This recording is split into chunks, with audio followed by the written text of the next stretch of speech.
All right, so we're going to begin in Luke chapter 6 this morning. I don't know if you had heard me a moment ago or not. I apologize for our technical difficulties, but reason why I say why Luke chapter 6 is a world-changing chapter is because this is where Jesus begins calling his disciples to himself for the very first time. And so I begin in Luke chapter 6, starting in verse 12. Where it says that in these days, Jesus went out to the mountain in order to pray. And all night he continued in prayer to God. And when day had come, he called his disciples and chose from them 12, whom he named apostles. Simon, whom he named Peter, and Andrew his brother, James and John and Philip and Bartholomew, and Matthew and Thomas and James the son of Alphaeus, and Simon, who was called the Zealot, and Judas the son of James, and Judas Iscariot, who became a traitor. Well, if you're anything like I am, you may have also spent more than half of your life reading a passage like this and just glossing right over what is happening and just kind of shrugging and moving on to the very next verse.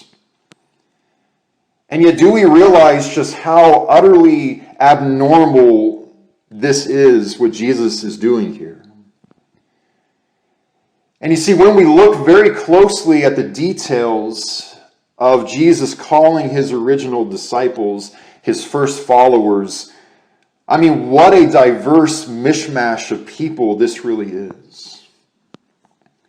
Now, what a lot of us know about his 12 apostles, his 12 disciples, is that a lot of these guys are working class men, fishermen by trade. And to be a fisherman in Palestine in the first century, I mean, this was very hard-earned money.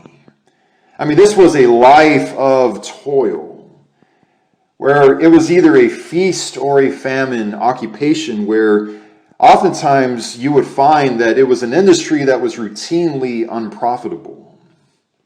And so Jesus calls at least 4, and yet many of us believe at least 6 or 7 fishermen out of his original 12. So it looks like half of the 12 disciples, more than half, had been working class as fishermen. And yet notice what else Jesus does, though. Because as we read in other gospel accounts, Jesus' search for his original apostles, in that search, it takes him to all places a tax collector's booth, where of all people he approaches Levi, aka Matthew, and he says, "Hey Matthew, what's going on? I would like you to be one of my disciples. How about you come and follow me for the next few years?" Well, this is incredible because tax collectors were universally viewed as the traitors of Palestine.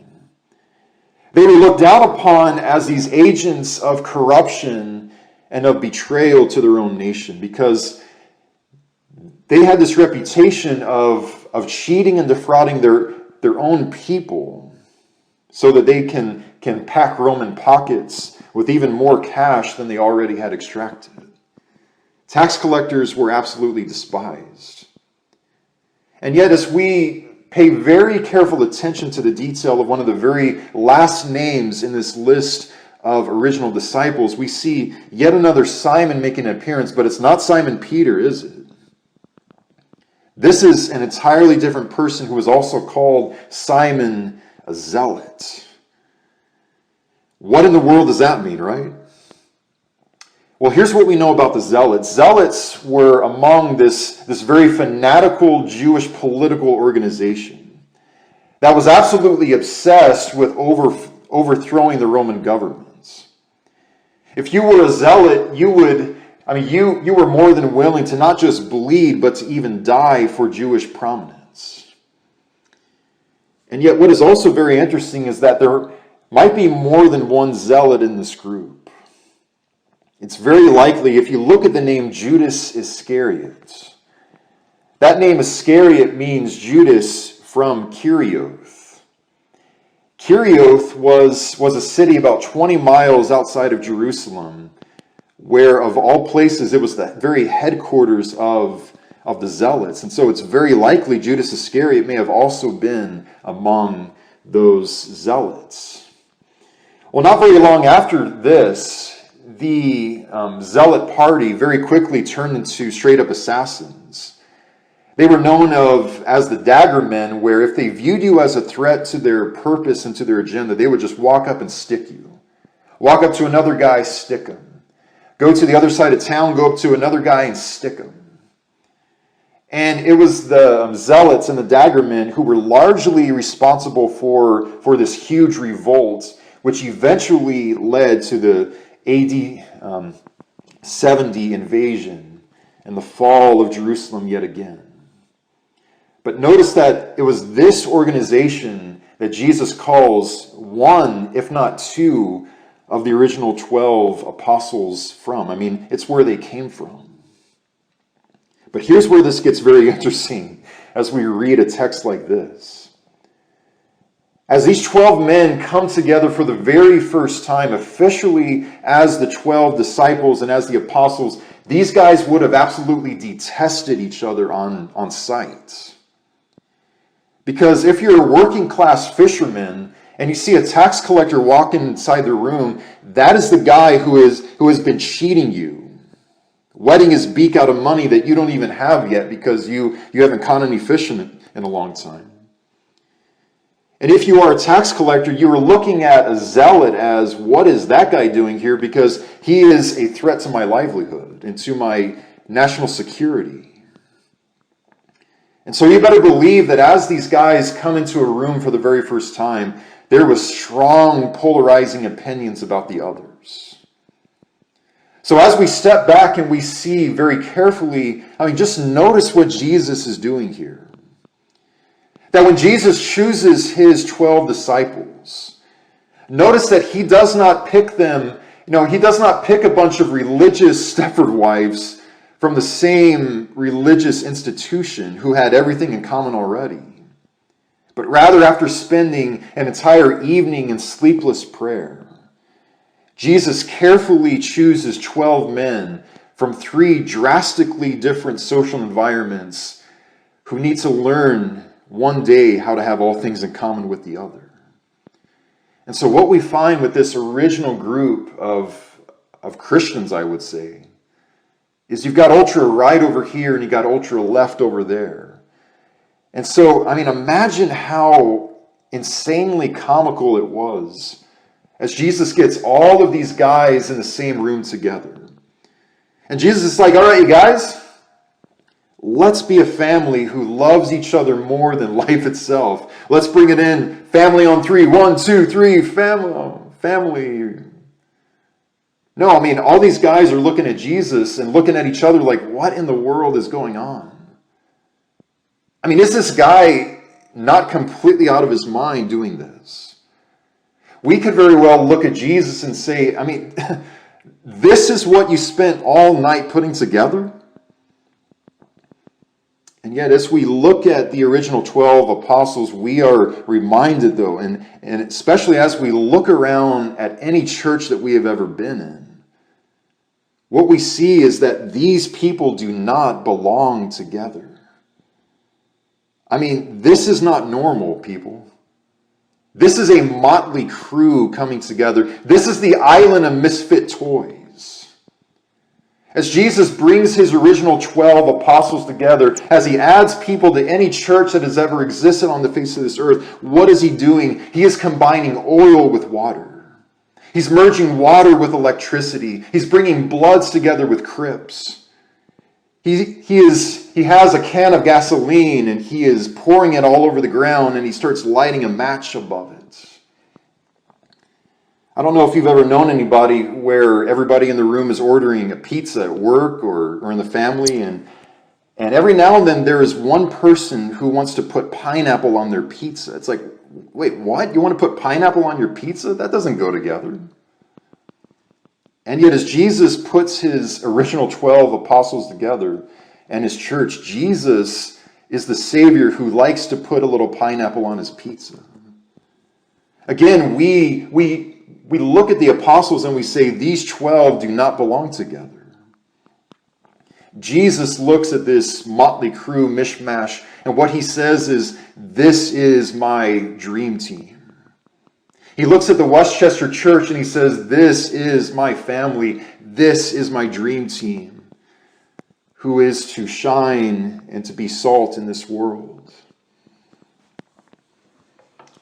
Well, a few years later, Jesus is in Gethsemane praying, and he knows that he's just about to go to the cross.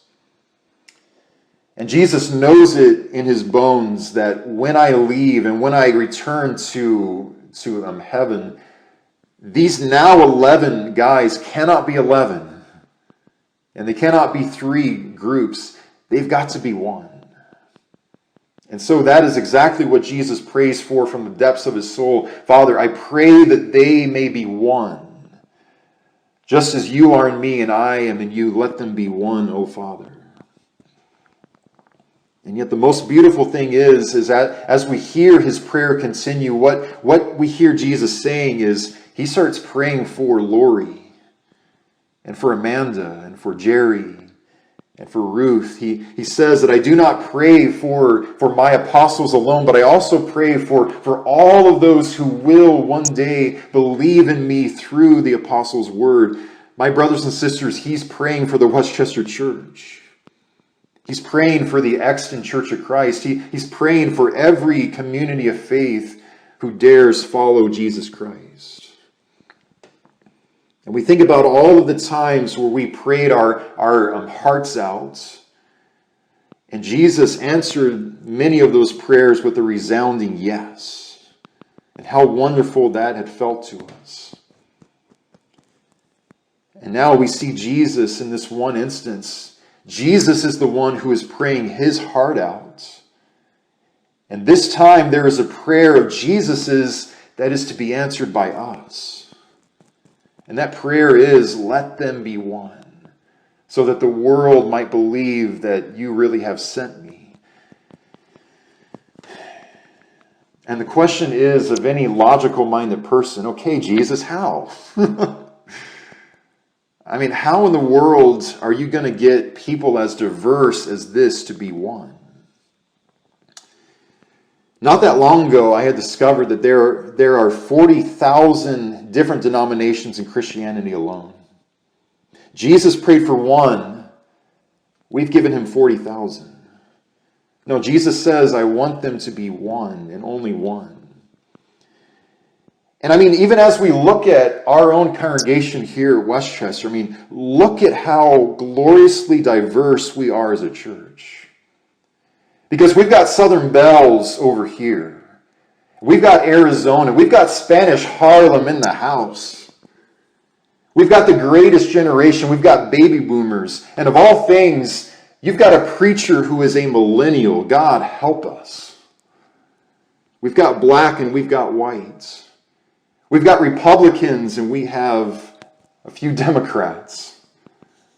I mean, this is by far the most diverse church that I have ever seen, and I've gotten around in the world. See, this is a beautiful, beautiful thing.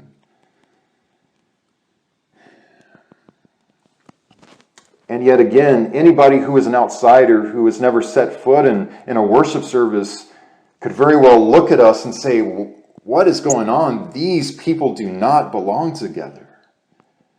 Especially when we are more divided as a nation than we may have ever been in our history, perhaps. I mean, we're living in a time where we can't even agree on the smallest thing. It's like one group says we're going to wear masks or we're not going to wear masks, and the other says, no, we're going to do the opposite of whatever they are doing at all costs. We refuse to be one with them, however it looks like. And we all experience this, I'm sure. You see, it's not easy to have unity and to have harmony with people who don't come from where we come from, with people who don't look like us or who don't agree with us in many regards. But what this message is about this morning, my friends, is here's how. For anybody who is curious and who is desiring to answer the prayer of Jesus for a church of oneness with a yes, Jesus says, here's how you do it in his word. First of all, how we answer his prayer for unity with yes is Really, it all begins with answering his prayer by inhabiting the mind of Christ. We've got to inhabit the mind of Jesus Christ. Now, we marvel as we read about the original Christians in the book of Acts, where it says on a couple of occasions, Acts chapter 2, Acts chapter 4, that they were praising God with one heart, with one voice, with one spirit. We say, how in the world did they pull that off? And I believe with all of my heart that the answer lies in Philippians chapter 2. Philippians chapter 2, the Apostle Paul is giving the Philippian church, and he's educating them. Here is what the Christian life is all about. Where he begins in chapter 2 of Philippians, starting in verse 2, and as we notice very carefully, what he says is, he says, complete my joy by being of the same mind, having the same love, being in full accord, and of one mind. Then he says, here is how it's done, Philippians. Here is how it's done, Westchester. Where he says, do nothing, and I mean nothing from selfish ambition or conceits, but rather in humility count others more significant and important than yourselves. He adds and he elaborates, let each of you look not only to his own interest, but also to the interest of others. And then the punctuation is, have this mind also in yourselves, which is also yours in Christ Jesus. And as Jesus puts his band together of apostles, and as Jesus puts his band together as the church here or wherever else, he takes a couple of classical violinists here. He complements that with a country western singer. He pairs the country western singer with a gangster rapper from Compton. He adds the gangster rapper from Compton with a baritone from a barbershop quartet. He brings in a guy who plays the oboe. Why? I don't know. But he brings in a drummer. And then lastly, he brings in a couple of heavy metal guitarists who have been known to bite the heads off of live animals, bats and birds and doves. And we just look at this lineup and at this band and we're thinking this is going to be the most awful racket that we've ever heard in our lives. Those styles and those sounds do not agree with the other. And I mean, we would expect, out of all of these conflicting styles and personality clashes and social differences, it would be awful. But what the world experienced in the first century, though, is that somehow in some way, when this mishmash Mötley Crüe church got together, somehow, they don't know how it ever happened, but they blended together in perfect harmony. And it was the most beautiful music that this earth had ever heard. And I believe, really the secret to that is that they inhabited the mind of Jesus Christ with regard towards one another. I believe that when we start inhabiting the mind of Christ, what our attitude becomes is that I am on this planet to love the Lord with all of my heart, with all of my soul, mind, and with all of my strength. That I've been put on this planet to love you, to serve you, and to honor you above honoring me. And I would say that as long as human beings have roamed this crazy world, our greatest struggle is only loving us, or only loving those who love us. Is only caring for the people who remind us of ourselves, or who agree with everything that we say, or who laugh at our jokes. And yet, as Paul goes on to say, though, what the mind of Christ is sacrificial, because Jesus, even though he was in the nature of God and had divinity in him, he emptied himself. And he became a servant all the way until it cost him his blood on the cross. And yet what this is saying to you as well as to me this morning is that there are a lot of deaths that we have to undergo on a lot of crosses. such as the cross of I'm always right and you're always wrong. On the cross of I am better than you are. We've got to undergo a crucifixion on the cross of that attitude that screams it's all about me and it's not about you. You see, anyone who has ever had the mind of Christ learns that, secondly, we don't have to play the game anymore. We do not have to play the game anymore. What do you mean by that, David? Well, what I mean by that is that we live in a world that works so hard to enforce us and to pigeonhole us into saying that, you know what, you got to pick a side. Either you will be this or you are going to be that. Either you will be one of us or you're going to be one of them. Either you will be right or you will be left, but you got to pick a side. And I think one of the biggest mistakes that we have ever made as a humanity is that so often we fall into the rabbit hole of looking for our fulfillment and for our guidance in the world and of the things of this world. In political parties, oftentimes this is how it happens. Where it's one thing that we vote, but it's an entirely other thing to become that political party and to now look for our identity in it. See, however we fall into that rabbit hole, that is a deception that we undergo. Where it gets in our minds that, you know what, there are only two choices that we can possibly make. There's only two kinds of ways that we can go in this world. It's either elephants or it's donkeys. And yet that's not entirely true according to Jesus. Jesus is saying you don't have to remain in the confines of your own individual tribes, of your own agendas, with these strict lines drawn in the sand. You don't have to live that way anymore. And what's so amusing in the Gospels is that we actually tried to strong-arm Jesus into picking a side. Jesus, are you going to be one of us or are you going to be one of them? We all remember one occasion as there's a woman who's caught in the very act of adultery and they are wanting to maybe stone her. But as it all boils down, really what the choice that they are giving to Jesus is, Jesus, are you with Moses or are you with Caesar? Which one is it? And Jesus' answer to that question is, neither. None of them. Here's something better. He who is without sin, let him be the first one to cast a stone, and then, woman, go and sin no more.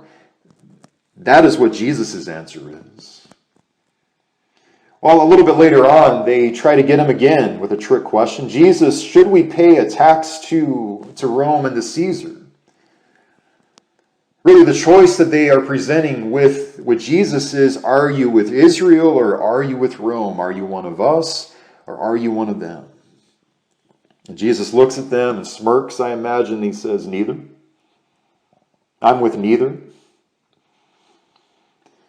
And we all remember how Jesus is speaking about how difficult it is for rich people to enter into the kingdom of heaven. And he says that with man and with the world, it's impossible. And I believe this also applies to how we have unity in the church. If we try to unite upon political parties, that is never going to work. If we try to unite on our own individual agendas, opinions, what we think is good, what we think is bad, outside of the will of God, we're never going to unite on anything. And yet, if we do it with the power of God, if we inhabit the mind of Jesus Christ, Jesus says it's impossible with man, but it's possible with God. I mean, we live in a world that says, are you liberal or are you conservative? Are you one of us or are you one of them? Do you find your fulfillment in donkeys or do you find your identity in the elephants? And the answer resoundingly from the Christian is neither. Our answer is Well, it's Jesus. Jesus is the answer to that question. We don't have to play the game anymore. And yet, lastly, the way that we continue to have unity as a church, and I believe that we have unity as a church this morning. If we want to continue having that unity, we most importantly, here's the most important aspect of this, is that we have got to inhabit somebody else's experience. And this obviously is the Sermon on the Mount. I mean, this is the very heart. This is the crescendo of the Sermon on the Mount. And yet, more importantly, though, this is the law and the prophets summarized. Matthew chapter 7 and verse 12. This is what it's all about. Where Jesus says, so whatever you wish that others would do to you, do it also to them. For this is the law and the prophets. And then in that context, Jesus says, enter through the narrow gates. For the gate is wide and the way is easy that leads to destruction, and there are so many people who enter by it. He says, for the gate is narrow and the way is hard that leads to life, and those who ever find it are few. You see, this is so much more than just merely doing to other people what we think may be what ought to be done. But rather what the golden rule is a summons. Jesus is summoning us to immerse ourselves in the situations, in the perils, in the dilemmas of other people. And I mean, this is not easy. This is something, it just really requires a lot of thought.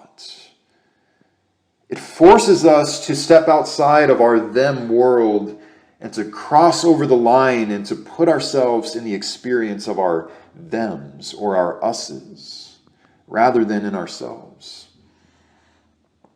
And so how this looks like is, as we consider our brother Rob Hansen, who's been in the hospital for almost a month now, he's got non-Hodgkin's lymphoma and he's in a world of pain. What this means is that we get out of our nice clothes and we psychologically are now in his hospital scrubs, in his gown, in his hospital bed.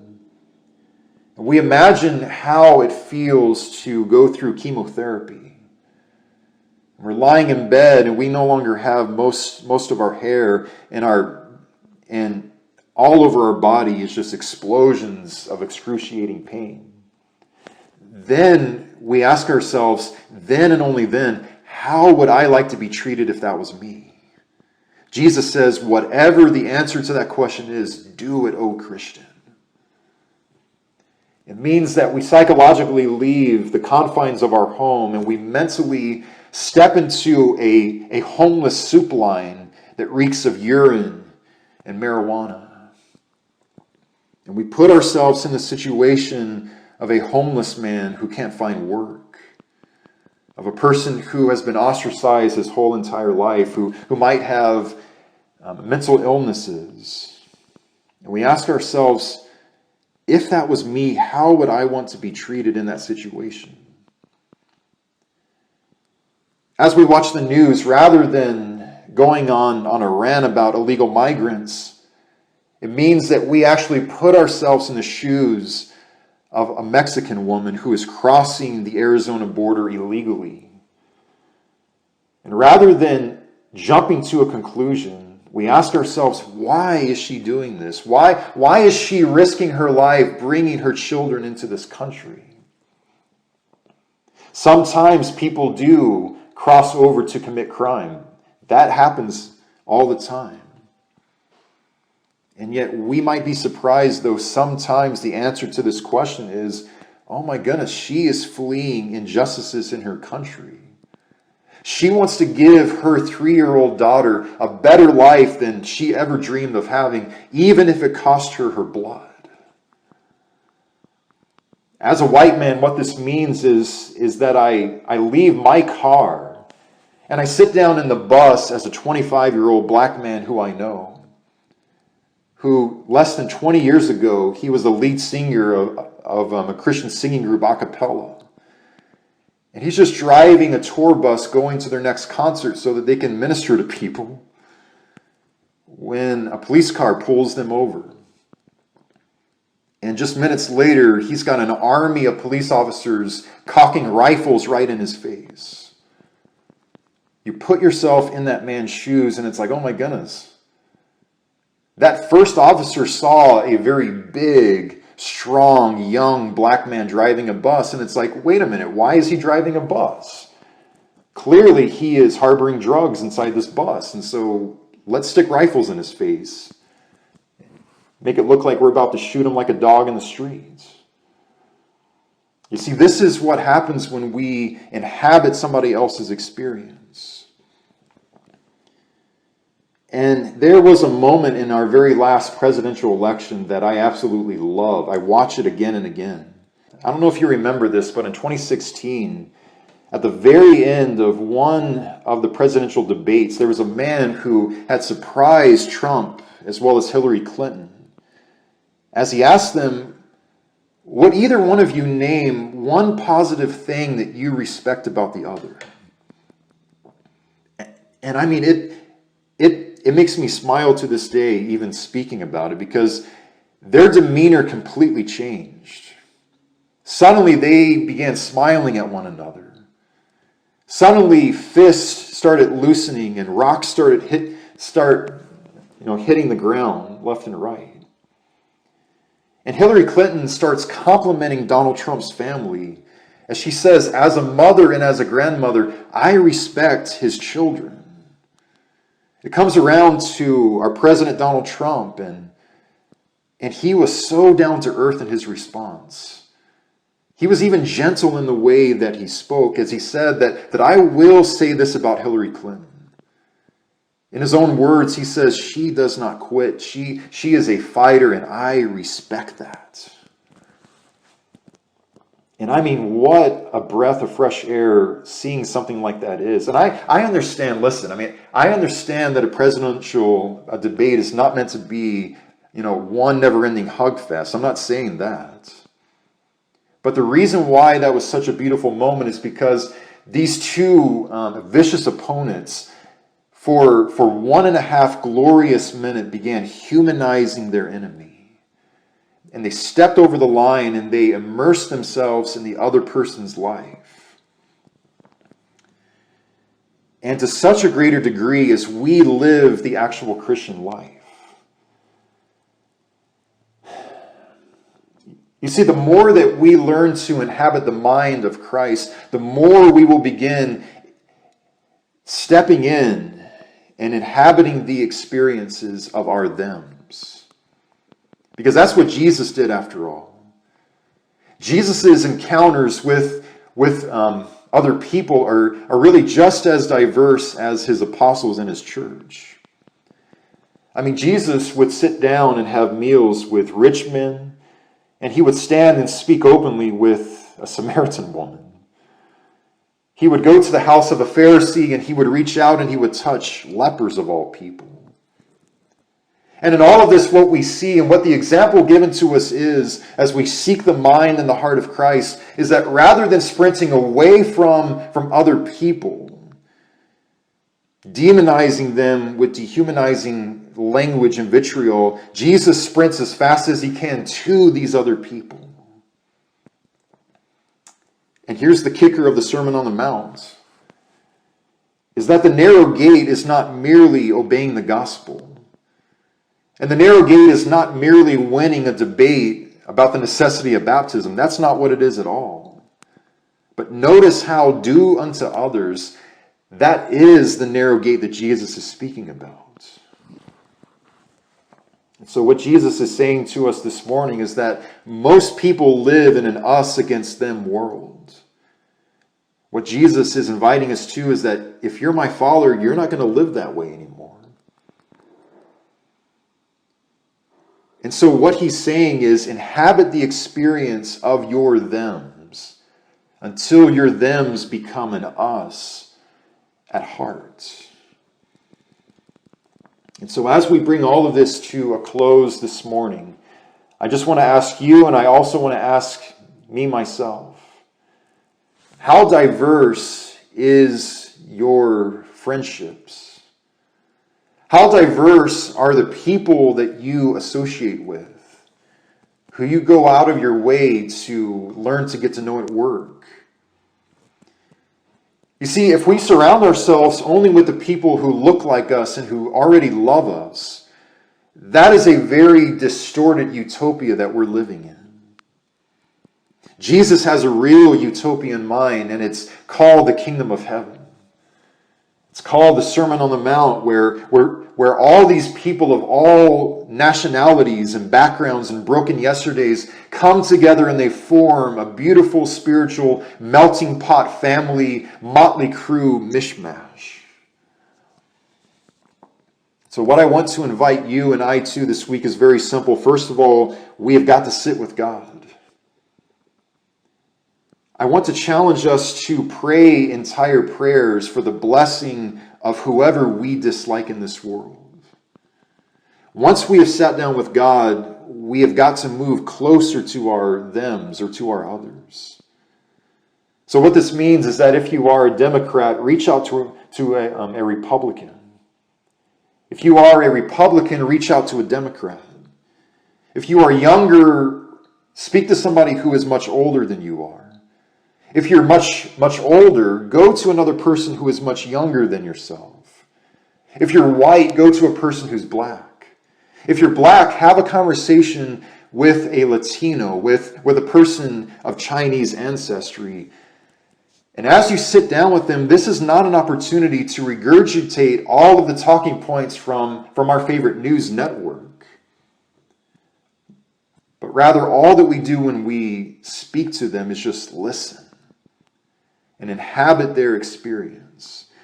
And then go to another person, and another person after that, and another person after that. And we will find our circle and our network becoming more and more and more of a melting pot. I close with this thought this morning.